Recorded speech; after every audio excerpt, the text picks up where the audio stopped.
So hello guys, कैसे हैं आप लोग। वेलकम है आपका हमारे अपने यूट्यूब चैनल में स्टडी कॉर्नर विद शिवांग। मैं हूं शिवांग शुक्ला। मैं आज आपको पढ़ाने जा रहा हूं क्लासिफिकेशन ऑफ क्रिस्टलाइन सॉलिड। तो यहाँ पे मैंने ये इस वीडियो की सेकंड पार्ट है। तो मैं इसमें आपको पढ़ाने जा रहा हूँ क्रिस्टलाइन सॉलिड मतलब क्लासिफिकेशन ऑफ क्रिस्टलाइन सॉलिड। मैं इस वीडियो में डिस्कशन करूँगा कुछ टॉपिक्स के जो मैं आपको यहाँ बताने जा रहा हूँ। पिछली वीडियो में हमने डिस्कशन किया था what is solid, characteristics of solid, types of solid, उसके with their definition and difference between crystalline and amorphous solid. अब हम इस वीडियो में डिस्कशन करेंगे टाइप्स ऑफ क्रिस्टलाइन सॉलिड, मतलब उसके क्लासिफिकेशन की क्रिस्टलाइन सॉलिड किसके कितने टाइप्स के होते हैं। देखिए, पहले हमने इस चैप्टर में पढ़ा सॉलिड, सॉलिड क्या है, उसकी कैरेक्टरिस्टिक्स हमने पढ़ी, वो कितने टाइप्स के होते हैं। अब हमने जब टाइप्स पढ़ लिए हैं, क्रिस्टलाइन सॉलिड होता है और एक अमॉर्फस सॉलिड होता है, फिर इन दोनों के बीच में डिफरेंस पढ़ा। अब जब डिफरेंस पढ़ा, अब हमें यहाँ पे हमको इस कोर्स में अमॉर्फस सॉलिड को नहीं डिस्कशन करना है, सिर्फ और सिर्फ क्रिस्टलाइन सॉलिड को डिस्कशन करना है।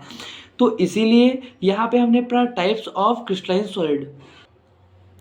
तो यहाँ पे आप देख सकते हैं। फिर इसके पढ़ेंगे हम टाइप्स ऑफ क्रिस्टलाइन सॉलिड, मतलब उसके टाइप्स पढ़ेंगे सारे। फिर हम पढ़ेंगे क्रिस्टल लैटिस क्या होता है, फिर पढ़ेंगे यूनिट सेल पढ़ेंगे क्या होता है, फिर पढ़ेंगे टाइप्स ऑफ यूनिट सेल और डिफाइन आर्ट्स, उसके सारे पार्ट्स को डिफाइन करेंगे। ये 6 से लेकर 10 टॉपिक्स तक इस वीडियो में कवर होंगे, तो इसको ध्यान से दीजिए पढ़िएगा। तो मैं आपको यहाँ पे बताने जा रहा हूँ। आप लिखेंगे classification of crystalline solid.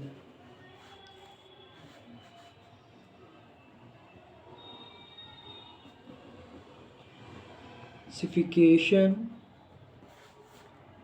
Of crystalline solid. तो ये क्लासिफिकेशन उन्हें पढ़ाने जा रहे हैं क्रिस्टलाइन सॉलिड के, मतलब क्रिस्टलाइन सॉलिड कितने टाइप्स के होते हैं यहाँ पे लिख सकते हैं टाइप्स ऑफ क्रिस्टलाइन सॉलिड। तो क्रिस्टलाइन सॉलिड जनरली हमारे होते हैं 4 टाइप्स के। तो मैं यहाँ पे एक्सप्लेन करने जा रहा हूँ आपको। मैं यहाँ पे बता दूँ,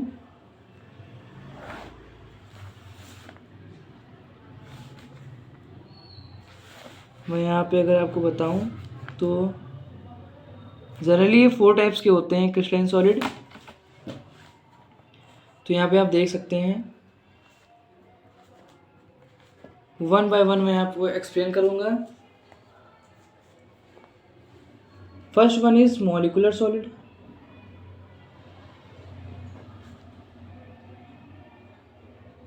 second one is ionic solid, third one is covalent solid,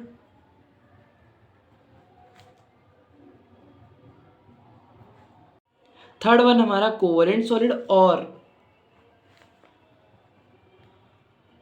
network solid, और फोर्थ वन हमारा है मेटालिक सॉलिड।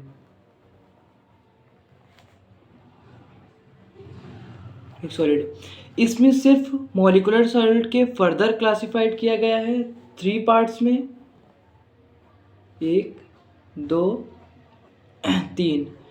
इसमें मैं बताना चाहूँ तो इसके 3 पार्ट्स में क्लासिफाई किया गया है। पहला है non polar molecular solid, polar molecular solid, hydrogen molecular solid. तो मॉलिक्यूलर सॉलिड 3 टाइप्स के होते हैं, non polar molecular solid, polar molecular solid, hydrogen molecular solid. तो मैंने आपको यहाँ बता दिया जो क्रिस्टलाइन टोटल इतने टाइप्स की होती हैं।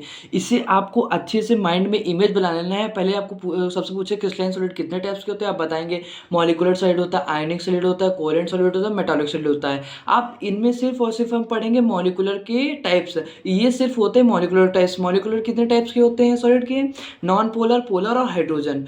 ये आपको केयरफुली रीड करना है। बहुत ही कॉन्सेप्चुअल टॉपिक है और बहुत थोड़ा सा कॉम्प्लिकेटेड भी है, तो इसको आप ध्यान से पढ़िएगा। तो हम स्टार्ट करने जा रहे हैं मॉलिक्यूलर सॉलिड से, तो इसको ध्यान से पढ़िएगा। सबसे पहली हेडिंग लगाते हैं हम लोग मॉलिक्यूलर सॉलिड।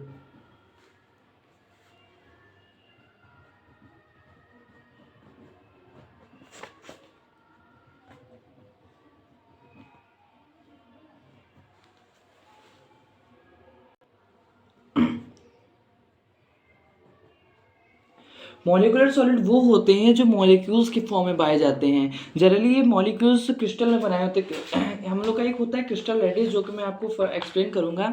मान लीजिए यहाँ पे कोई क्रिस्टल लैटिस बना रहा है, ये आइटम्स मिले हैं और ये आइटम्स में आपने बॉन्ड बना करके एक वो फॉर्म बना रहे हैं।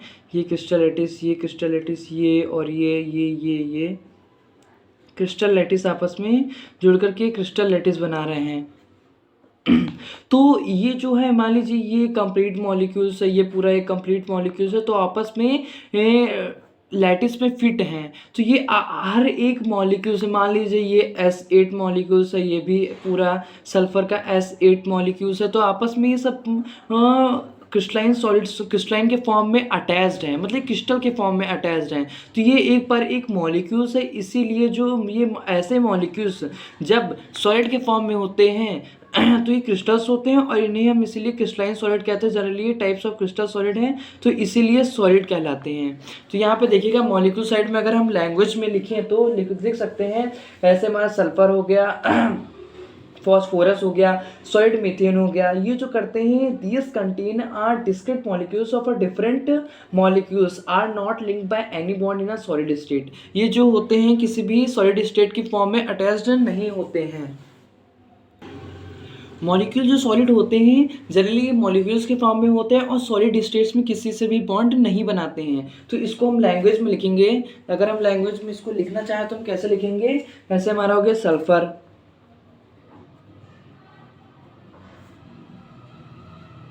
S8 हो गया हमारा, और फॉस्फोरस हो गया हमारा,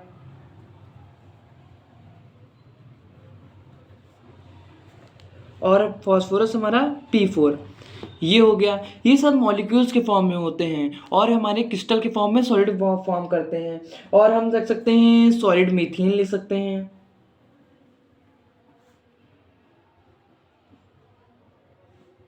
सॉलिड मीथेन हो गया। ये सब आर मॉलिक्यूल्स के फॉर्म में। सॉलिड मीथेन का अगर फॉर्मूला हम यहाँ पे लिखना चाहें तो ये लिख सकते हैं CH4। क्या आप लिख सकते हैं यहाँ पे CH4, ये मीथेन का फॉर्मूला होता है, ये सॉलिड की स्टेट में है इसलिए सॉलिड मीथेन इसे हम कह सकते हैं। ठीक है, ये जो होते हैं आर मॉलिक्यूल्स के फॉर्म में होते हैं, आर इन मॉलिकुलर फॉर्म में होते हैं और ये सब सॉलिड, तभी ये सॉलिड बनाते हैं। अब ये कह सकते हैं, इनको हम कह सकते हैं तो डिफरेंट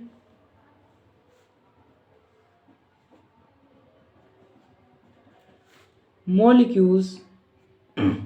जो मैंने आपको लैंग्वेज पहले बताई थी वही मैं यहाँ पे एक्सप्लेन करने जा रहा हूँ, लिखने जा रहा हूँ, ताकि आपको अगर कहीं से नोट्स बनाने तो अब यहाँ पे प्रॉपर ही आपको प्रोवाइड हो सके। Molecules are not linked by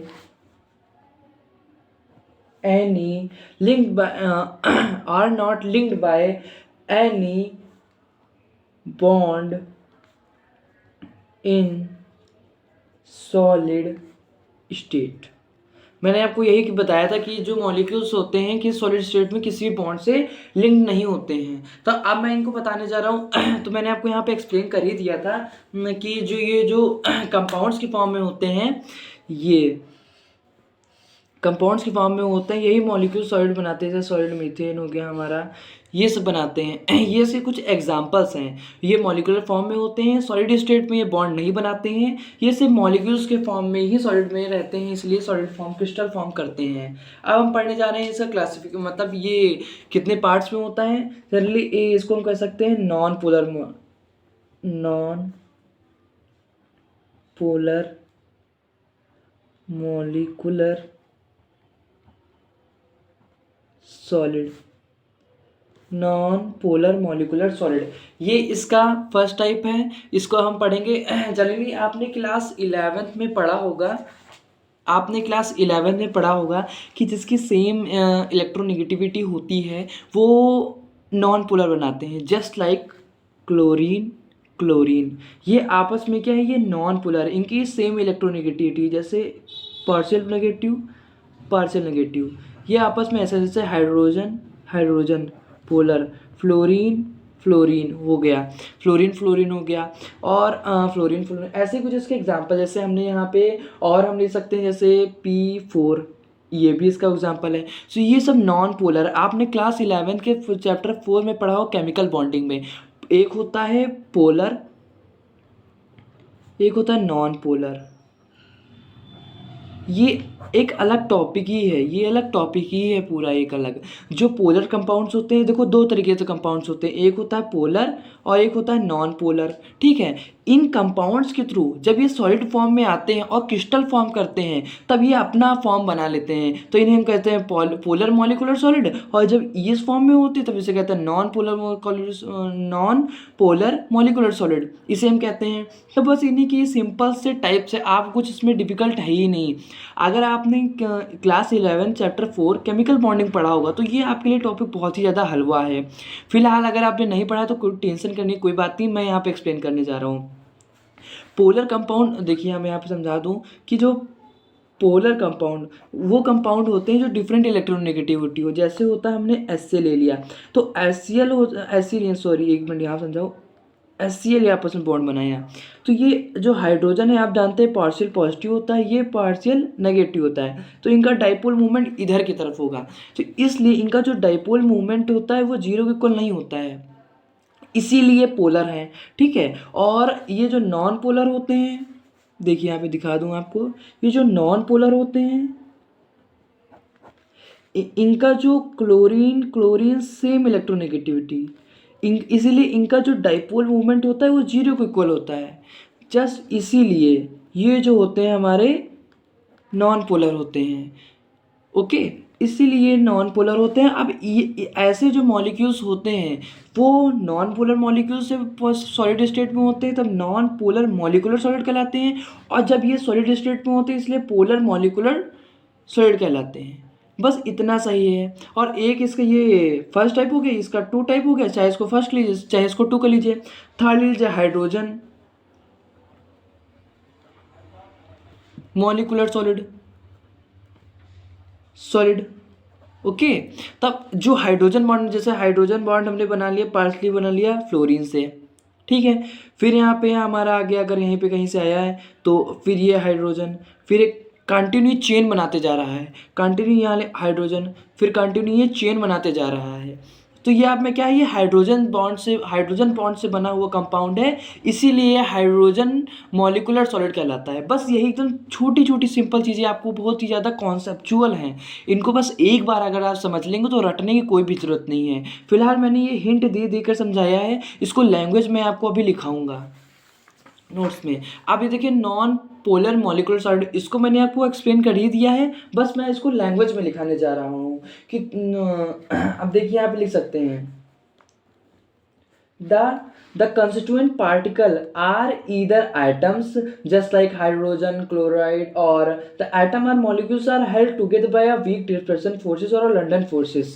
okay, तो यहाँ पे बस यहाँ पे मैं इसी को लैंग्वेज में लिखने जा रहा हूँ। The constituent particles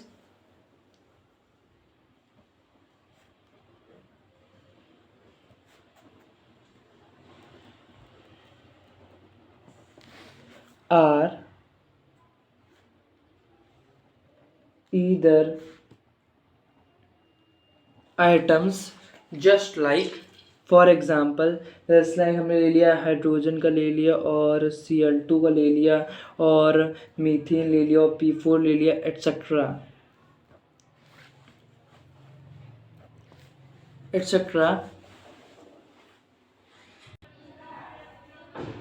the atom और molecules are held together by weak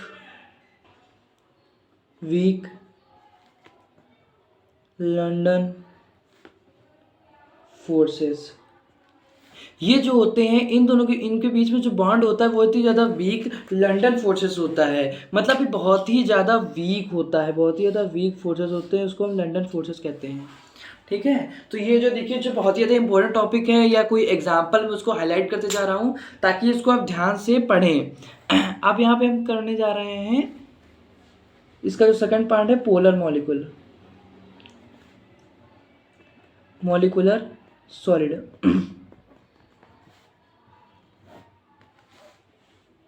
जिसकी डिफरेंट इलेक्ट्रोनेगेटिविटी होती है वो पोलर मॉलिक्यूल्स होते हैं। ऐसे ही जो सॉलिड बनाते हैं इसलिए पोलर मॉलिकुलर सॉलिड इन्हें कहते हैं। मैं आपको यहाँ पे पीछे पेज में एक एग्जाम्पल में एक मैंने समझाया था, तो बस इसी को इसकी हम लैंग्वेज में लिखेंगे और आपको समझा देंगे। ऐसे सॉलिड कंस्टिट्यूएंट पार्टिकल जो होते हैं polar molecules just like HCl, SO2, NH3, they contain a polar covalent bond. तो यहाँ पे इसे हम लैंग्वेज में लिखेंगे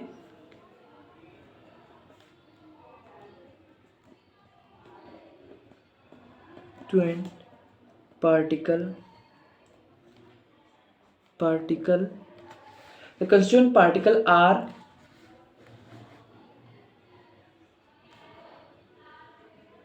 polar molecules like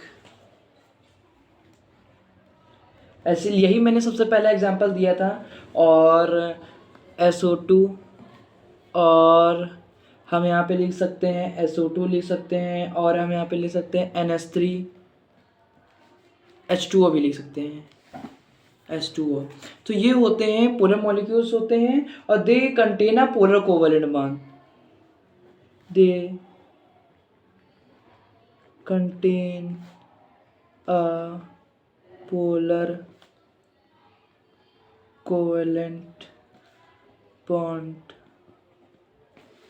तो यही है बस इसके बारे में लैंग्वेज में। इसको आप लिख लीजिएगा, नोट कर लीजिएगा कहीं पे, नहीं होगा तो मैं आपको चैप्टर कंप्लीट होते ही इसको वीडियो मतलब इसके जो नोट्स हैं मैं आपको प्रोवाइड कराऊंगा। तो अब हम एक इसका लास्ट पॉइंट है मैंने यहाँ पे जो आपको एक्सप्लेन किया था, नॉन पोलर मॉलिकुलर सॉलिड हो गया है, पोलर मॉलिकुलर सॉलिड हो गया। अब ये बचा है हाइड्रोजन मॉलिकुलर सॉलिड, तो इसको मैं एक्सप्लेन करने जा रहा हूँ। थर्ड यहाँ पे हमारा है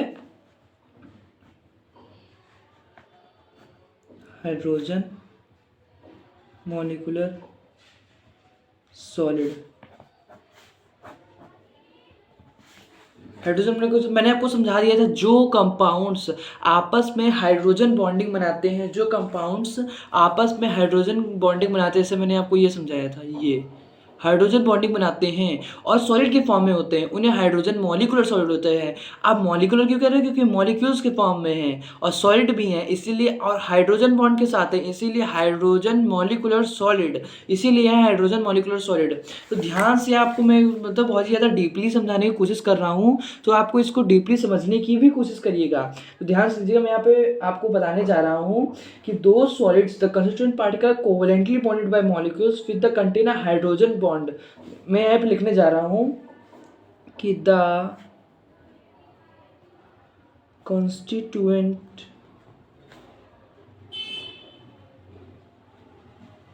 particles or atoms are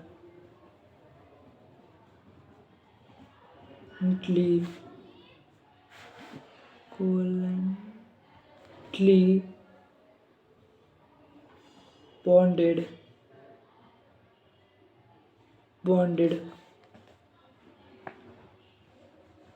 molecules which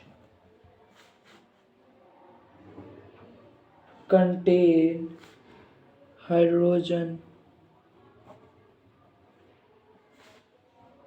atom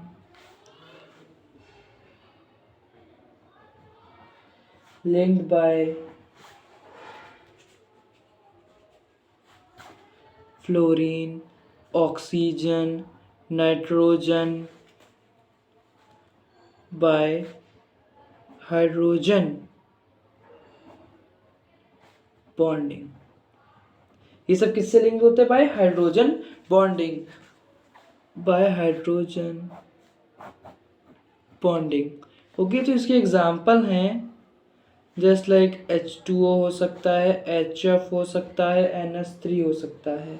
इन सब में हाइड्रोजन बॉन्डिंग पाई जाती है, सो इसीलिए हाइड्रोजन बॉन्ड कहलाता है। अब हम चलते हैं क्रिस्टलाइन के दूसरे उसके क्लासिफिकेशन टाइप की ओर, जो कि है आयोनिक। मैं यहाँ पे लगा रहा हूँ आयोनिक।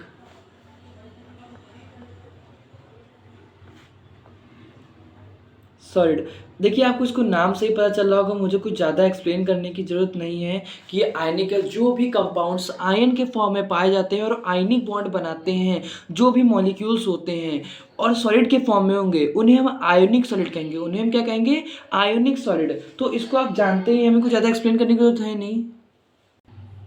जैसे आपने क्लास 11 में पढ़ा ही होगा कि जो, मान लीजिए जितने भी मेटल्स होते हैं वो हमेशा आयनिक फॉर्म में रहते हैं। जैसे Na+ होता है, Cl- होता है, तो इसने अपने इलेक्ट्रॉन से दे दिया, तो आपस में कोवेलेंट फॉर्म तो नहीं बनाएंगे, इलेक्ट्रोस्टैटिक फॉर्म बनाएंगे या आयनिक, इसमें आयनिक बॉन्ड बना लेंगे आपस में। तो यही जो ऐसे कंपाउंड्स होते हैं जो आयंस के फॉर्म में होते हैं, इलेक्ट्रोलाइज होकर आयंस के फॉर्म में आते हैं, उन्हें हम आयोनिक सॉलिड कहते हैं। बहुत ही, देखिए इसमें से अगर आपने क्लास 11 में अच्छे से पढ़ा है तो ये समझने के लिए ये आपको बहुत ही इजी में और अच्छे समझ में आ जाएगा। लेकिन अगर आपने यहाँ पे नहीं पढ़ा है या बाय मिस्टेक आपसे छूट गया है, तो मैं आपको एक्सप्लेन कर रहा हूँ, तो बहुत ही ज़्यादा क्लियर, आप बहुत ज़्यादा डीपली समझने की कोशिश करिएगा। देखिए बॉन्ड जो होते हैं 3 तरीके से बनते हैं, वो मैंने आपको बताया भी था होगा। ये देखिए बॉन्ड जो हमेशा 3 तरीके से बनते हैं, मैं आपको बताने जा रहा हूँ। एक तो बनता है आयनिक का बनता है, दूसरा कोवैलेंट बॉन्ड बनता है, तीसरा कोऑर्डिनेट बॉन्ड बनता है। ठीक है। आयनिक्स मतलब जो आयन के फॉर्म में होता है, कोवैलेंट होता है जो मतलब कोवैलेंट बॉन्ड में ऐसे बॉन्ड बनाता है, सिंगल, डबल, ट्रिपल बॉन्ड बनाता है। और कोऑर्डिनेट में होता है जो इलेक्ट्रॉन डोनेट करता है। तो बॉन्ड 3 टाइप्स के होते हैं। इसमें जो होता है बॉन्ड शो नहीं करता है, सिर्फ आयंस के फॉर्म में इलेक्ट्रॉन ट्रांसफर होते हैं, एक दूसरे से ट्रांसफर होते हैं, ये आयनिक फॉर्म में बनाते हैं। और कोवैलेंट बॉन्ड में क्या होता है, जो एक इलेक्ट्रॉन होता है, इलेक्ट्रॉन्स की शेयरिंग होती है, तो इलेक्ट्रॉन शेयर करके फॉर्म बनाते हैं। आयंस में क्या होता है, सिर्फ जो इलेक्ट्रोपॉजिटिव होता है वही अपने इलेक्ट्रॉन देता है, लेकिन इसमें दोनों फॉर्म देता है। और कोऑर्डिनेट पे क्या होता है, जो 2 इलेक्ट्रॉन होता है अपने शेयर करते हैं। तो बस ये 3 टाइप्स के होते हैं। ये सब 11th बहुत मैंने आपको बहुत ही यहाँ पे शॉर्ट पे समझा दिया है, ठीक है। तो बस यही आयनिक के फॉर्म में होता है, जो आयनिक के आयंस के फॉर्म में हो और सॉलिड बनाए, उन्हें हम आयनिक सॉलिड कहते हैं। तो मेरे ख्याल से मैंने आपको इतना समझा दिया है, बस मुझे लैंग्वेज लिखने की यहाँ पे ज़रूरत है, आपको और कहीं कुछ समझने की ज़रूरत नहीं पड़ेगी। तो मैं आपको बस यहाँ पे लैंग्वेज लिख रहा हूँ, तो मैं इसको लैंग्वेज में लिख दूँ। जैसे NaCl, ये सब इसके एग्जाम्पल है, NaCl, KBr और NaOH और CaF2 और MgO और आयनिक सॉलिड, ये इसके एग्जाम्पल हैं। मैं इसको भी हाईलाइट कर दूंगा क्योंकि हमारा बहुत ही ज़्यादा इंपॉर्टेंट है। आयनिक solids, these contain only ions, these contain only ions. The cations and anions. आप इतना तो जानते ही होंगे कि जो कैटायंस होते हैं वो इलेक्ट्रोपॉजिटिव होते हैं, तो जो पॉजिटिव देते हैं, और जो एनायंस होते हैं वो नेगेटिव देते हैं। इसको अब इलेक्ट्रोकेमिस्ट्री में इसके अलग अलग मीनिंग है, वो मैं आपको बाद बताऊंगा। इलेक्ट्रोकेमिस्ट्री पढ़िएगा तो उसमें कंफ्यूज मत होइएगा। लेकिन जो कैटायंस होते हैं वो पॉजिटिव होते हैं, जो एनायंस होते हैं वो नेगेटिव होते हैं। देखिए जो these cations and anions are held bye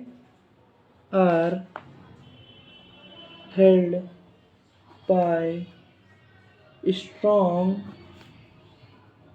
electrostatic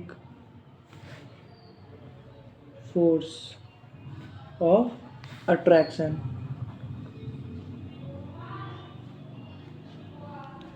ये आपकी लैंग्वेज होगी कि मतलब ये जो कैटायंस और एनायंस होते हैं ये स्ट्रॉन्ग इलेक्ट्रोस्टैटिक फोर्स से अटैच्ड होते हैं। तो मैं आपको यहाँ पे 1 मिनट को हाईलाइट कर दे रहा हूँ। ये आपका एग्जांपल है, जैसे NaCl हो गया, KBr हो गया, NaH हो गया, CF2Mg हो गया। तो ये जो कैटायंस और एनायंस हैं ये एक स्ट्रॉन्ग इलेक्ट्रोस्टैटिक फोर्स से अटैच हैं। क्या है? स्ट्रॉन्ग इलेक्ट्रोस्टैटिक फोर्स से अटैच्ड हैं। तो इसको ध्यान से पढ़िएगा। तो ये हो गया हमारा आयनिक सॉलिड, इसको मैंने काफ़ी डीपली समझाया है, तो आपने समझा भी होगा। अब हम थर्ड टॉपिक पढ़ते हैं, मेटालिक सॉलिड। थर्ड टॉपिक हम लोग पढ़ते हैं मेटालिक सॉलिड।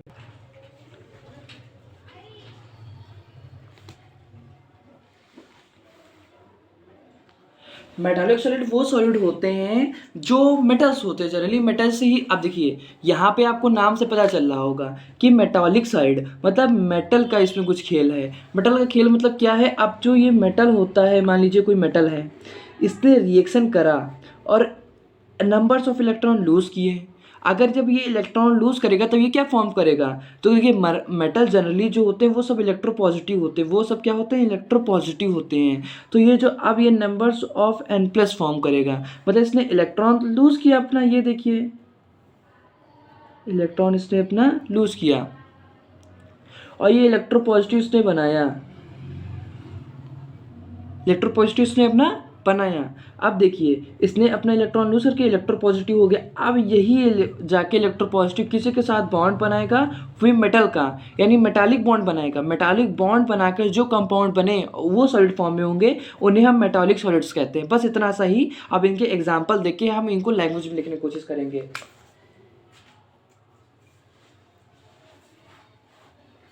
इसको हम लैंग्वेज में लिखेंगे, metal atoms are bonded by metallic bonds. The metallic crystals contain metal ions, just like मैंने आपने बताया ही था Mn प्लस। ओके, मैंने आपको उसमें पिछले में बताया ही था Mn plus and free mobile electrons. इसके जो इलेक्ट्रॉन्स होते हैं वो मूव करते रहते हैं, इसीलिए हम कह सकते हैं free mobile electrons. The cations are formed by loose of valence shell electrons. ये जो कैटायंस है, मैंने आपको बताया था, जो कैटायन यहाँ पे है पॉजिटिव होता है। जो कैटायंस कैसे फॉर्म्ड होते हैं, इलेक्ट्रॉन को लूज करके। The cations are formed by loss of electrons.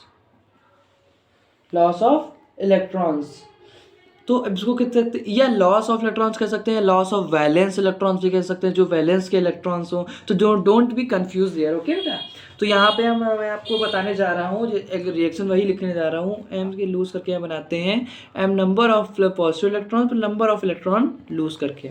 Okay, तो ये इंपॉर्टेंट हमारा हुआ। अब मैं इसके पास समझाने कोवलेंट और या नेटवर्क सॉलिड, तो मैं आपको यहाँ पे एक्सप्लेन कर दूँ। मैं आपको बताने जा रहा हूँ यहाँ पे चौथा टाइप्स, कोवेलेंट और नेटवर्क सॉलिड। आपके माइंड में तो आ रहा होगा कि इसका कि नेटवर्क, इसका क्यों नाम पड़ा, नेटवर्क सॉलिड इसको हम क्यों कह रहे हैं, और कोवलेंट सॉलिड से अगर मैं मान सकता हूँ कि कोवलेंट सॉलिड से आपके माइंड में नहीं आ रहा है कि क्या होगा, लेकिन नेटवर्क सॉलिड में आपके माइंड से ज़रूर आ रहा हो कि ये नेटवर्क बनाता, मतलब काफ़ी लार्ज एरिया में फॉर्म करता है, तो इसीलिए हम नेटवर्क सॉलिड कैसे कह सकते हैं। जैसे मान लीजिए यहाँ पर हमने लिया, ये कितना पेज हम लेते हैं, मान लीजिए कोई कार्बन, मान लीजिए कार्बन ले लेते हैं। कार्बन कोई फॉर्म बना, ऐसा स्ट्रक्चर बना रहा है, ऐसा स्ट्रक्चर ये बना रहा है, कंटिन्यूअस स्ट्रक्चर फॉर्म कर रहा है। क्या फॉर्म कर रहा है, कंटिन्यूअस स्ट्रक्चर फॉर्म कर रहा है। यहाँ पे आप देख सकते हैं कंटिन्यूअस स्ट्रक्चर फॉर्म कर रहा है, ये देखिए कंटिन्यूअस स्ट्रक्चर फॉर्म कर रहा है यहाँ पे, जस्ट लाइक दिस। तो मतलब ये कंटिन्यूअस स्ट्रक्चर फॉर्म कर रहा है, तो यानी ये नेटवर्क, ये सब कोवेलेंट बॉन्ड है। ये सब जितने भी बॉन्ड्स दिख रहे हैं, कौन से बॉन्ड है, कोवेलेंट बॉन्ड है। ये सब कोवेलेंट बॉन्ड है आपके, ये सब कोवेलेंट बॉन्ड है, जितने भी हैं सब कोवेलेंट बॉन्ड है। तो ये नेटवर्क के फॉर्म में, ये सॉलिड तो है पर नेटवर्क के फॉर्म में, और कोवेलेंट बॉन्ड भी बने, इसलिए इसको कोवेलेंट सॉलिड और नेटवर्क सॉलिड भी कहते हैं। ठीक है, जैसे एग्जाम्पल हो सकते हैं डायमंड, ग्रेफाइट एटसेट्रा, ये इसके एग्जाम्पल्स हुए हैं, ये इसके एग्जाम्पल्स हुए हैं। ठीक है, तो बस यही इसको हम लैंग्वेज में लिखेंगे कि जो भी कंपाउंड्स हैं कोवेलेंट बॉन्ड बनाते हैं और नेटवर्क के फॉर्म में हो उसे हम कोवेलेंट हो या नेटवर्क सॉलिड कहते हैं। ओके, इसको हम लैंग्वेज में लिख सकते हैं। जैसे the crystal lattice made of neutral atoms, 1 minute जैसे द क्रिस्टल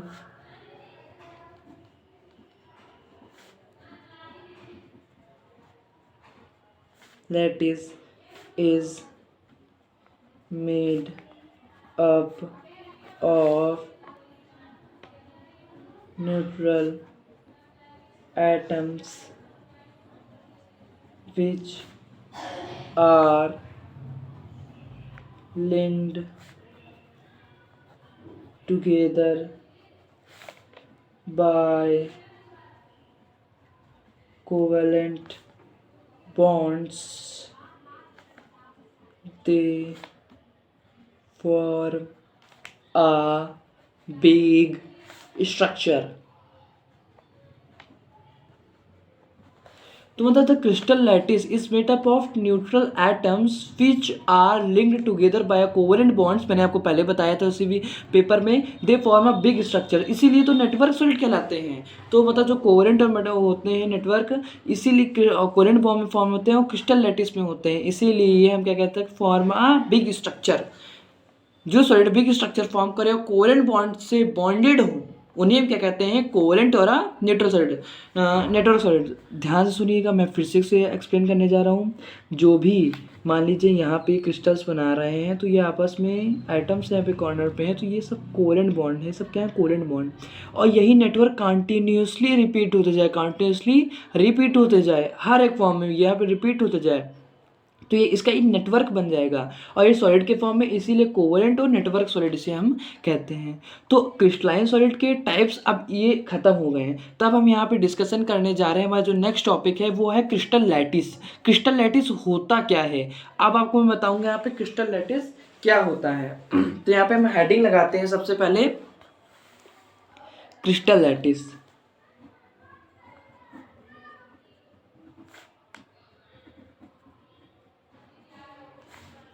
क्या है क्रिस्टल लैटिस, मैं आपको समझाऊंगा क्रिस्टल लैटिस होता क्या है। मैं यहाँ पे पहले लैंग्वेज लिख रहा हूँ, फिर आपको समझाने की कोशिश करूंगा। A regular 3 dimensional arrangement of point in space is called a crystal lattice। समझने की कोशिश करिएगा। रेगुलर 3D, जो 3D आप समझ सकते हैं, 3D का मतलब जैसे कोई हमने साल्ट का पार्टिकल ले लीजिए, साल्ट का पार्टिकल लिए या शुगर का पार्टिकल ले लीजिए, तो आप उसको तो वो 3D के स्ट्रक्चर में होता है कि नहीं होता है। तो यहाँ पे देखिए 3D के स्ट्रक्चर में है, रेगुलर अरेंजमेंट, मतलब जो रेगुलर फॉर्म में है of a point space is called a crystal lattice. मतलब कि आप कभी चीनी का दाना ले लीजिए, उसको कॉन्टिन्यूस फॉर्म में, मतलब ऐसे मुट्ठी में उठाइए, या कोई आपको लैटिस कोई फॉर्म मिले, मान लीजिए कोई पार्टिकल ले लीजिए, उसमें और काफ़ी छोटे छोटे माइक्रो पार्टिकल से अटैच हों, तो वो जो पहला पार्टिकल दिखता है उसमें न जाने कितने और पार्टिकल्स मौजूद होंगे उसके अंदर, तो वो इसी का वो 3D के फॉर्म में हो, तो उसको क्या, वो तो हम कहता, वो हमारा कहता है क्रिस्टल लैटिस। अब ये इस टाइम पे हमारे पास क्या है, क्रिस्टल लैटिस। लैटिस, ठीक है, ये देखिए लैटिस के फॉर्म में हो, ये क्रिस्टल है, इसीलिए क्रिस्टल लैटिस हो गया है। अब हम समझेंगे यूनिट सेल क्या होता है। अब हम यहाँ पे पढ़ने जा रहे हैं what is unit cell. Unit cell हमारे पास है क्या, वो यूनिट सेल होती क्या है। यूनिट सेल मतलब होती, यूनिट मतलब 1, सेल मतलब सेल, आप तो जानते ही हैं सेल, तो यूनिट मतलब एक, जो एक सेल हो उसकी हम बात करने जा रहे हैं। जैसे इस अगर हम इस पार्टिकल को जूम करें तो उसके अगल बगल यहाँ पे 4 पार्टिकल्स लगे हैं और ये ऐसा कुछ दे रहा है, कुछ ऐसा ऐसा स्ट्रक्चर दे रहा है, तो ये एक यूनिट सेल हुई। एक क्रिस्टल लैटिस में अनेक यूनिट सेल होती हैं, हो सकती हैं, पर एक यूनिट सेल में क्रिस्टल लैटिस नहीं हो सकती है, इसको ध्यान दीजिएगा।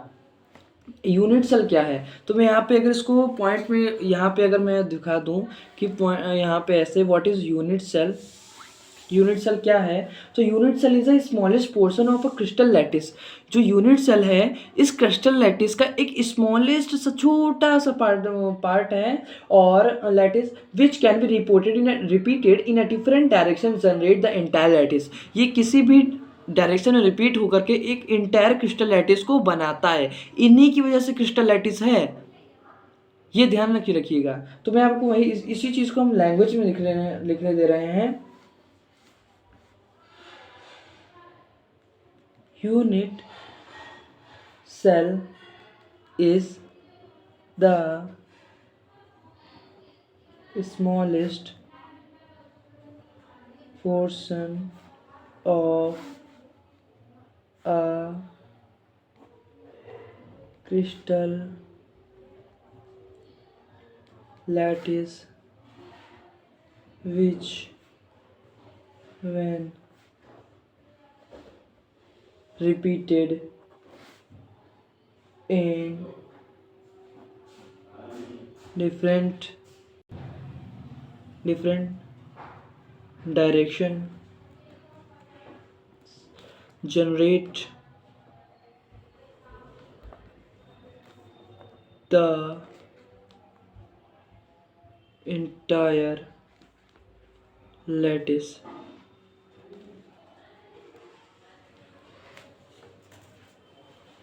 Unit cell is a smallest portion of a crystal lattice which when repeated in different directions generate the entire lattice। entire lattice को repeat कर मतलब हर यूनिट सेल रिपीट होकर के एक entire lattice को बनाती है।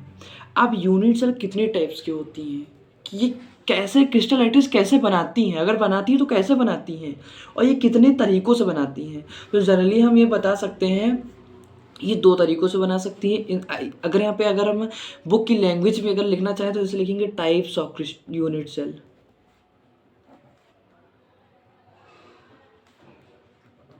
टाइप्स ऑफ यूनिट सेल मतलब ये कितने, अगर ये क्रिस्टल लैटिस फॉर्म करती है तो कैसे फॉर्म करती हैं, क्यों फॉर्म करती हैं, और कितने तरीके से फॉर्म करती हैं। तो ये जनरली इनके अगर हम टाइप्स पढ़ें तो ये दो टाइप्स की होती हैं। एक होती है प्रिमिटिव यूनिट सेल और एक होता है सेंटर्ड क्यूबिक यूनिट सेल। ये इसके दो टाइप्स के होते हैं, first one and second one, और इसके फर्दर क्लासिफाइड है। ऐसा नहीं कि बस इसके यूनिट सेल जो हमारी है, ऐसा नहीं हमारी यूनिट सेल जो है हमारी बस उसके दो ही फॉर्म होते हैं, इसके भी फॉर्म होते हैं। मैं आप लोगों को बता दूं ये हमारी टोटल होती है 7 टाइप्स की, ये होती है 3 टाइप्स के। ओके तो मैं इसको अब फर्दर एक्सप्लेन करने जा रहा हूँ। What is primitive unit cell समझाएंगे और फिर समझाएंगे हम सेंटर्ड क्यूबिक यूनिट सेल। उससे पहले मैं आपको समझाने से पहले प्रिमिटिव यूनिट सेल समझाने से पहले कुछ समझाना चाह रहा हूँ। Parameters of unit cell, parameters of unit cell, यहाँ पे पॉइंट डाल के लिखिएगा, इंपॉर्टेंट पॉइंट है।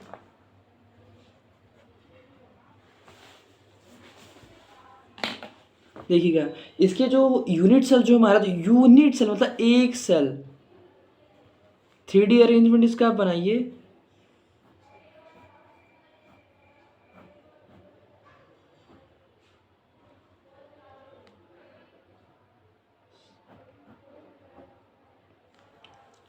थ्री डी अरेंजमेंट अगर आप इसका बनाएंगे तो यहाँ पे अगर मैं यहाँ पे अगर मैं सही से बनाऊँ,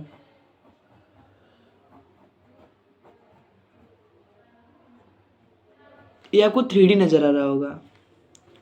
तो इसके हर कॉर्नर पे देखिए ये एटम है मान लीजिए, तो इसकी जो एजेस होती हैं ये एजेस 3D में है, तो ये 3 हो गए। तो इसको हम लिख सकते हैं ABC, A, P and C are the edge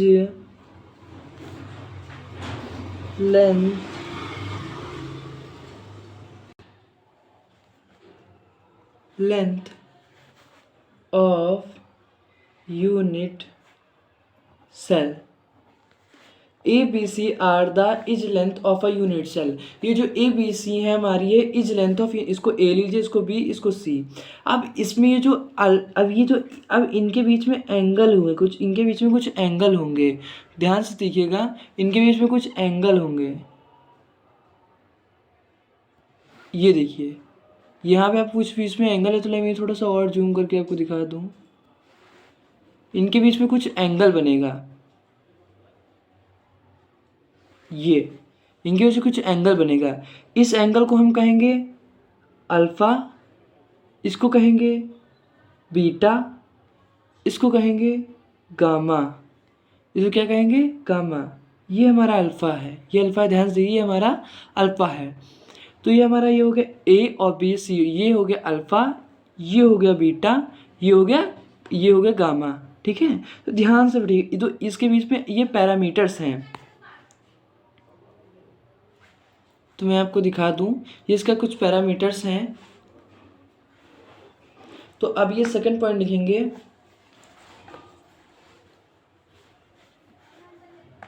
alpha, beta and gamma are the angle between them, are the angle between them। ये इसके बीच में एंगल बिटवीन दम है। तो ये अभी लिख सकते हैं, यहाँ पे एक और पॉइंट बना के लिख दें, दीज आर द सिक्स है, देखिए 1 2 3 4 5 6 इम्पॉर्टेंट पैरामीटर्स। ये से कुछ इम्पॉर्टेंट पैरामीटर्स हैं, वो भी 6। तो बस ये छोटी सी इंफॉर्मेशन मैं आपको प्रोवाइड कराना था। ये जो है आप में, इसको नेक्स्ट जो टॉपिक आएगा उसके लिए बहुत ही ज़्यादा इंपॉर्टेंट है, तो बहुत ही ज़्यादा ध्यान से देखिएगा, बहुत ही ज़्यादा दिमाग लगा के पढ़िएगा। ए बी सी सो इसकी इज लेंथ है, अल्फा बीटा गामा इनके एंगल हैं। ठीक है, ये ध्यान से देखिएगा। अब मैं आपको बताने जा रहा हूँ what is primitive unit cell. तो ध्यान से देखिएगा, मैं आपको समझाऊंगा what is primitive unit cell. तो यहाँ पे हेडिंग डाल दें, फर्स्ट पार्ट है यूनिट सेल का, प्रिमिटिव यूनिट सेल। क्या हमारा ये है?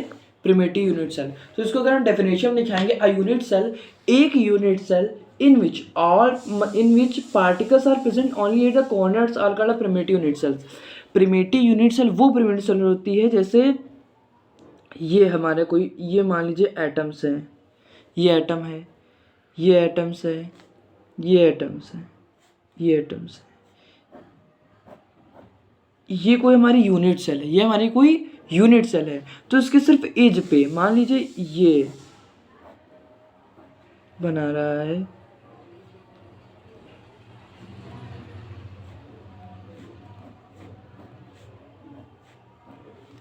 ये हमारा है। अब मैं आपको अगर जूम करके यहाँ पे दिखा दूँ तो ये देखिए, ये हमारा है। तो जब ये हमारा है, ये देखिए,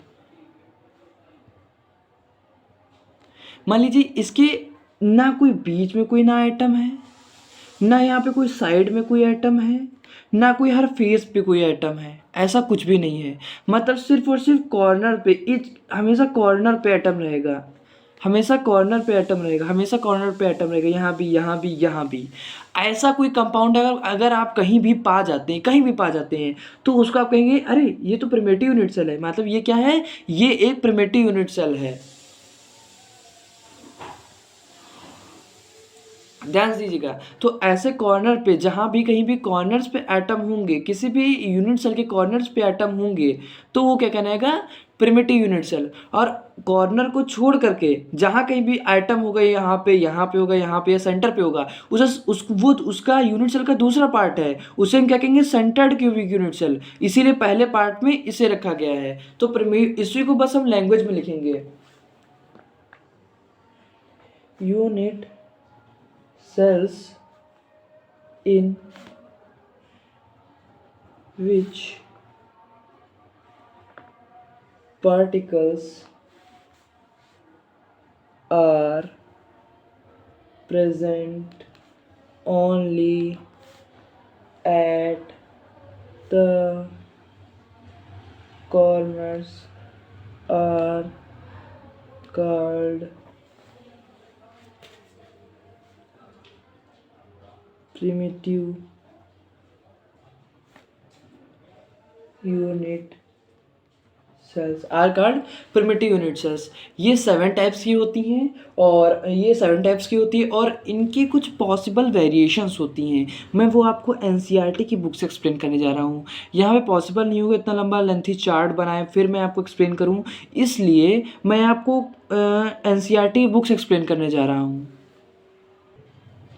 आप देख सकते हैं ये हमारे इसमें क्या लिखा है, 7 primitive unit cells and their possible variation edge centred unit cell. मतलब एज, आप देखिए पहली बात तो ये टाइप्स हो, ये देखिए आप बस इतना देखिए, क्यूबिक इसके पार्ट्स हैं, 7 होते हैं, 2 और भी इसके पीछे मैं आपको एक्सप्लेन करूँगा, ऐसा नहीं एक्सप्लेन नहीं करूँगा, एक्सप्लेन करूँगा। क्यूबिक, टेट्रागोनल, ऑर्थोरोम्बिक, हेक्सागोनल, रोम्बोहाइड्रल और ट्राइगोनल, मतलब इसको ट्राइगोनल भी कह सकते हैं। ये इसके 5 में, 2 इसके पीछे हैं। अब सेंटर्ड यूनिट सेल को मिला करके ये पॉसिबल वेरिएशन शो करते हैं, मतलब इसमें कुछ एंगल में इनका चेंज कर देंगे तो ये पॉसिबल वेरिएशन शो करेंगे। ये इतने टाइप्स हैं और इनको हम समझा रहे हैं इनकी पॉसिबल वेरिएशंस के साथ में। देखिए ये हमारा जो टॉपिक है, 7 इसके जो पार्ट्स हैं पॉसिबल वेरिएशन शो करते हैं, और पॉसिबल वेरिएशन शो करके ये 14 ब्राविस स्ट्रक्चर बनाते हैं, लैटिस बनाते हैं, मतलब डिफरेंट टाइप के लैटिस बनाते हैं। एक ब्राविस साइंटिस्ट ने इसकी खोज की थी, इसलिए इसको हम ब्राविस स्ट्रक्चर, लैटिस स्ट्रक्चर कहते हैं। तो हमारे लिए पॉसिबल नहीं कि सब हम याद कर सकें, बस ये कॉन्सेप्चुअल टॉपिक है, इसको समझ लीजिए, आप एक बार समझ लीजिए बस अच्छे से, फिर आपको याद करने की कोई ज़रूरत नहीं। ऐसा नहीं कि आपको एग्जाम में आएगा, एग्जाम में नहीं आएगा, ठीक है। तो ध्यान से देखिएगा, क्यूबिक है, क्यूबिक कैसे वेरिएशंस कर सकता है, प्रिमिटिव यूनिट्स में वेरिएशन कर सकता रह करके वेरिएशन शो कर सकता है। बॉडी सेंटर्ड में, फेस सेंटर्ड में, इसमें प्रिमिटिव क्या होता है, इसके जो ईज लेंथ यानी ए और बी और सी साइड इक्वल होंगी, alpha beta gamma angle equal होंगे। और इसके एग्जांपल है NaCl, जिंक और ब्लेंड कॉपर, जिंक ब्लेंड और कॉपर। ऐसे ही हमारा है टेट्रागोनल, इसमें क्या है, primitive body centred variation show कर सकता है, और ए और बी तो इक्वल होंगे पर बी सी के इक्वल नहीं होगा। ऐसे बस इनके जो अल्फा बीटा गामा है वो 90 डिग्री रहेंगे, जैसे white tin, SnO2, TiO2, calcium sulphate, ऐसे ही। ऑर्थोरोम्बिक ऐसे शो कर सकते हैं, primitive, body centered, face centred, and centred, इनकी जो इज लेंथ होंगी एक दूसरे से इक्वल नहीं होंगी, बट इनके जो एंगल होंगे वो सब 90 डिग्री होंगे। Rhombic sulphur, potassium nitrate, barium sulphate, ये सब हो सकते हैं। ऐसे ही हेक्सागोनल है, प्रिमिटिव है, ए के बी को बी सी के इक्वल नहीं होगा। अल्फा बीटा तो 90 डिग्री होंगे पर गामा 120 डिग्री होगा। इस एग्जांपल है graphite, zinc oxide, cadmium sulphate. अब ऐसे रोम्बोहाइड्रल है या ट्राइगोनल है, प्रिमिटिव फॉर्म वेरिएशन, प्रिमिटिव होकर के वेरिएशन हो कर सकता है। ए बी सी इक्वल होंगे पर alpha beta gamma, alpha beta तो इक्वल होंगे 90 के, पर गामा 90 के इक्वल नहीं होगा, ठीक है। तो ये है जैसे कैल्सिनेट हो गया, कैल्शियम कार्बोनेट हो गया, मर्क्यूरी सल्फाइड हो गया, इसे सिनेमरबल भी बोलते हैं। तो बस यही इसके 2 टाइप्स और बचे हैं, तो इसको मैं यहाँ पे एक्सप्लेन कर दूँ आपको। 6 है मोनोक्लिनिक, 7 है ट्राइक्लिनिक। वेरिएशन कैसे शो करेगा, वेरिएशन शो करेगा प्रिमिटिव होकर के या इंडिसेंटर्ड होकर के, और इसके ABC जो इज लेंथ होगी इक्वल नहीं होंगी, पर अल्फा गामा तो 90 डिग्री, बीटा 90 डिग्री नहीं होगा। ये इसके एग्जाम्पल हैं, ठीक। और अब हमारा है ट्राइक्लिनिक, उसके प्रिमिटिव वेरिएशन होगा, प्रिमिटिव होकर के वेरिएशन शो कर सकता है। A does not equal to B, B does not equal to C, ऐसे ही alpha beta gamma does not equal to 90 degree. ये इसके एग्जाम्पल्स हैं। अब मैं आपको देखिए, मैंने बीच में इस वीडियो के बीच में जिक्र किया था कि unit cells of 14 types of Bravais lattice show करते हैं। ये देखिए, ये इसकी हैं प्रिमिटिव और सिंपल होकर के। देखिए इनके बीच में 90 degree 90 degree 90 degree is A B A. देखिए ए बराबर है, इसलिए ए बी सी यहाँ पे नहीं लिखा गया। ठीक, ये किसका एग्जांपल है? प्रिमिटिव का। मैंने आपको बताया जिसके कॉर्नर्स पे एटम होंगे वो प्रिमिटिव कहलाएगा और सिंपल कहलाएगा। और ये देखिए, अब इसमें बॉडी सेंटर्ड यानी सेंटर्ड क्यूबिक सेल का भी इन्वॉल्वमेंट इसमें हुआ है। ठीक है, तो ये फेस सेंटर्ड होकर वेरिएशन शो कर रहा है। अब ये देखिए प्रिमिटिव होकर के और बॉडी सेंटर्ड होकर शो कर रहा है। इसमें हम पढ़ सकते हैं unit cells two tetragonal lattice one side different in a length to other two angle between faces all 90 degree. मतलब मैंने आपको जो बताया था कि जैसे A equal to B does not equal to C और angle between them is all 90 degree, बस वही लैंग्वेज में लिखा गया है। अब ये भी देखिए वेरिएशन शो कर रहे हैं प्रिमिटिव होकर के end centered, body centered, face centered. इनमें क्या है कि यूनिट सेल है 4 ऑर्थोरॉम्बिक लैटिस अनइक्वल साइड्स नहीं इक्वल है, angle between them is 90 degree.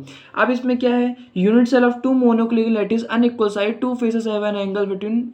इसके 2 फेस जो हैं इनमें 90 डिग्री है। इनमें देखिए मोर देन 90 डिग्री भी है। तो ये डिफरेंट लैटिस फॉर्म करते हैं। देखिए इसको बस समझ लीजिए, रटने की कोई ज़रूरत नहीं है, पेपर में कोई नहीं आएगा, बस इसको आपको समझने की ज़रूरत है ताकि आपसे अगर कोई पूछ ले या कोई कभी भी टेस्ट में अगर आपके आ जाए तो बताने में सक्षम रहो। ओके बेटा, तो ये हमारा टॉपिक ऐसे ख़त्म होता है। अब हमारा नेक्स्ट टॉपिक है centred cubic unit cell. Centred cubic unit cell. अब मैं आपको यहाँ पे दूसरा पार्ट बताऊंगा सेंटर्ड क्यूबिक यूनिट सेल।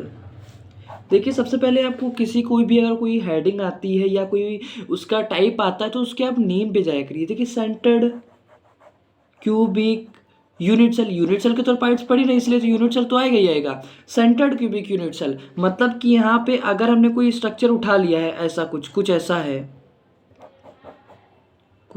है, सॉरी ऐसा हमने कुछ उठा लिया है 3D फॉर्म में है ये, तो इसके मान लीजिए यहाँ भी एटम्स आ सकता है, यहाँ भी कहीं आ सकता है, यहाँ भी कहीं आ सकता है, या इसके बीच में रह सकता है। इसे सेंटर्ड क्यूबिक यूनिट सेल इसे हम कह सकते हैं। जैसे those unit cell in which the constituent particle are present at the corners of a unit cell and also at the some other position are called centered unit cells और a non primitive unit cells. मतलब कहने का मतलब है कि ऐसे unit sales जिसमें corners पे तो प्रेजेंट हो ही हों और साथ में कहीं और अदर पोजीशन पे भी हों, उसे हम क्या बोलते हैं? Centred cubic unit cell. Non primitive unit cells भी कहते हैं। ये इसका भी दूसरा नेम है। तो अब ये कुछ टाइप्स के होते हैं ए बी सी। एक होता है face centred unit cell, body centred unit cell, end centred unit cell. अब देखिए फेस सेंटर्ड से आपको क्या समझ में आ रहा होगा? आपको क्या लग रहा हो कि इसमें क्या होगा? तो आप ध्यान से देखिएगा, यहाँ पे मैं आपको एक्सप्लेन करने जा रहा हूँ। ये देखिए फेस सेंटर्ड मतलब ये हमने कोई लैटिस उठाया, कॉर्नर्स पे तो एटम है ही, ऑलरेडी प्रेजेंट होंगे। देखिए एक और मैं इंफॉर्मेशन आपको प्रोवाइड करवा दूं कि अगर ये कॉर्नर्स पे सिर्फ एटम हो, 3D फॉर्म में हो, तो इसको हम कहते हैं simple cubic unit cell. Simple cubic unit cell ये भी कह सकते हैं। ठीक है, कंफ्यूज ना हो बस आप। सिंपल क्यूबिक यूनिट सेल इसे कहते हैं। लेकिन अगर यहाँ पे देखिए फेस सेंटर्ड मतलब ये फेसेस हैं, फेस पे हाफ हो गए, ये पूरा एटम है, इसका हाफ होगा। तो ये हाफ यहाँ पे, हाफ यहाँ पे, हाफ यहाँ पे, हाफ यहाँ पे, हाफ यहाँ पे। अभी मैं बताऊंगा पूरा एटम का कंट्रीब्यूशन कितना है, पूरे एटम का कंट्रीब्यूशन कितना है, ठीक। अब ये हो गया फेस सेंटर्ड। बॉडी सेंटर्ड क्या है, मतलब किसी ने कोई एक ये ले लिया, तो अब ये पूरी बॉडी के बीच में हो, पूरे बॉडी के, मैंने सबसे पहले बताया सॉलिड स्टेट में मोस्टली टॉपिक ऐसे हैं जिनको आप सिर्फ नाम से जान सकते हैं।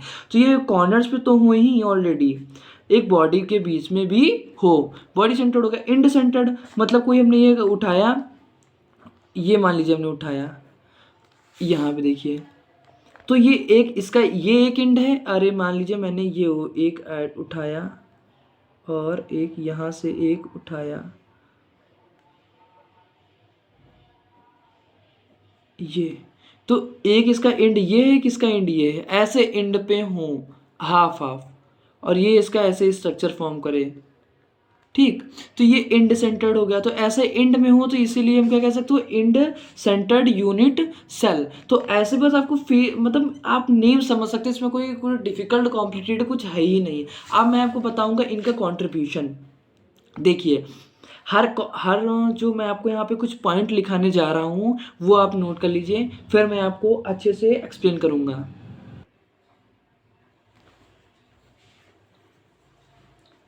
तो मैं आपको इम्पोर्टेंट पॉइंट यही बताने वाला था कि इम्पोर्टेंट पॉइंट ये है कि an atom at the lattice point shared by 8 atoms. जो मान लीजिए ये कोई एक एटम है, ये लैटिस से अटैच्ड है, ये लैटिस से अटैच्ड है, इसके अगल बगल भी इतने एटम होंगे, ये सब पार्टिकल्स अटैच हैं।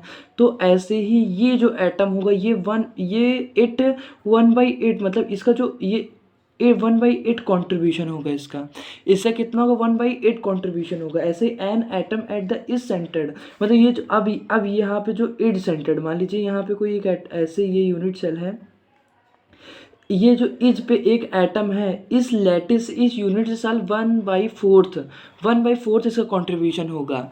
यही है ये पॉइंट कह रहा है कि an atom at the is is के सेंटर में shared by 4 unit cell, 4 unit cell share होगी। An atom at the face center shared by 2 unit cell, at the atom face center shared by 2 unit cell. मतलब कोई atom है, मान लीजिए ये कोई सरफेस है, उसके सरफेस पे फेस पे मतलब फेस पे हो, तो हमने मैंने आपको पहले बताया था उसका हाफ कंट्रीब्यूशन होता है, इसलिए उसका 1/2 कंट्रीब्यूशन होगा।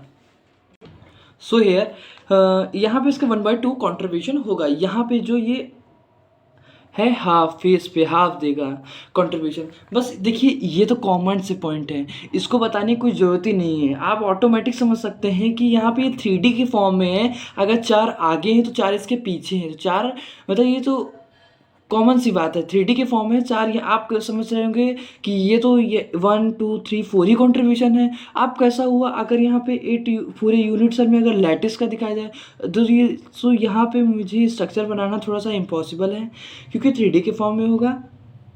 तो 4 इसके यहाँ पे दिख रहे हैं, तो 4 जस्ट इसके पीछे होंगे। अगर लेकिन यहाँ पे अगर कोई भी एटम के इसमें बात की जाए इज में, तो इसका 1/4 कॉन्ट्रीब्यूशन होगा, क्योंकि 2 यहाँ पे हैं, 2 इसके जस्ट पीछे हैं। और एक और जो हमारा पॉइंट है ये वाला, इसमें ये बता रहा है कि अगर कोई फेस है, फेस पे अगर कोई एटम है तो उसका 1/2 कंट्रीब्यूशन होगा। बहुत ही कॉमन से पॉइंट है, आप एनसीईआरटी में इसको पढ़ करके ईजिली रीड कर सकते हैं, मुझे समझाने की कोई ज़रूरत नहीं है, लेकिन मैं यहाँ पे एक्सप्लेन करे दे रहा हूँ। अब मैं बताऊँगा वो जो मैंने सेंटर्ड क्यूबिक यूनिट सेल के टाइप्स पढ़ाए थे, body centered, face centred, and centred, उनमें उस पूरे यूनिट सेल में कितने एटम्स होते हैं, हाउ मेनी एटम्स, तो ये अब मैं बताने जा रहा हूँ। आप देखिएगा फेस सेंटर्ड में देखिए ये 1/8 कॉन्ट्रीब्यूशन तो कंटिन्यू होगा ही होगा। आप ये समझ सकते हैं फेस सेंटर्ड की मैं यहाँ पे बात कर रहा हूँ, तो आप एक मिनट देखिएगा, मैं जूम कर रहा हूँ, देखिएगा हर एटम में 1/8 कॉन्ट्रीब्यूशन तो होगा ही होगा, ठीक है। और हर 8 कॉर्नर्स पे, तो आप ये देख सकते हैं हर 8 कॉर्नर्स पे प्लस फेस सेंटर्ड, मतलब फेस सेंटर्ड कितने फेस होते हैं किसी क्यूब में 6, और कंट्रीब्यूशन कितना 1/2 अभी मैंने एक्सप्लेन किया था। तो इस पूरे एटम में कितने मतलब इस पूरे लैटिस में face centred cubic unit cell में, इस यूनिट सेल में कितने एटम्स होते हैं 4। देखिए 2 3 और 1 ये तो 1 + 3 = 4, ऐसा ही बॉडी सेंटर्ड में ये 1/8 तो कन्फर्म है ही, ये तो होना ही होना कंपलसरी है, क्योंकि हर एक प्रिमिटिव यूनिट सेल से ही सेंटर्ड यूनिट सेल बनती है। तो ये देखिए 1/8 ये 1 पक्का। अब बॉडी सेंटर्ड के एक पूरी बॉडी सेंटर्ड में एक एटम है plus 1 atom, so here 2 atoms. Okay. अब इंड सेंटर्ड मतलब इंड के सेंटर में एटम होगा, मतलब ये हाफ एटम होगा, तो ये 1/8 तो पक्का ही पक्का है ऑटोमेटिक, प्लस 2 एटम होंगे यहाँ पे और 1/2 सबका कंट्रीब्यूशन होगा, so here is also 2 atoms. Okay. तो फेस सेंटर्ड में कितने एटम्स होते हैं? 4 एटम्स से होते हैं, और बॉडी सेंटर्ड में 2 एटम्स, और एंड सेंटर्ड में भी 2 एटम्स होते हैं। तो अब मैंने आपको समझा दिया कि फेस सेंटर्ड में कितने एटम्स होते हैं, बॉडी सेंटर्ड में कितने एटम्स होते हैं, एंड सेंटर्ड में कितने एटम्स होते हैं। अब हम यहाँ हमारी पार्ट 2 ख़त्म होती है। अब हम नेक्स्ट पार्ट में डिस्कस करेंगे पैकिंग के बारे में, कि इनकी जो पैकिंग होती है वो कैसे होती है। फिर उसके बारे में हम पढ़ेंगे। पैकिंग के बाद पढ़ेंगे इफिशियंसी और रिलेशन बिटवीन आर एंड उसकी edge length. So thank you.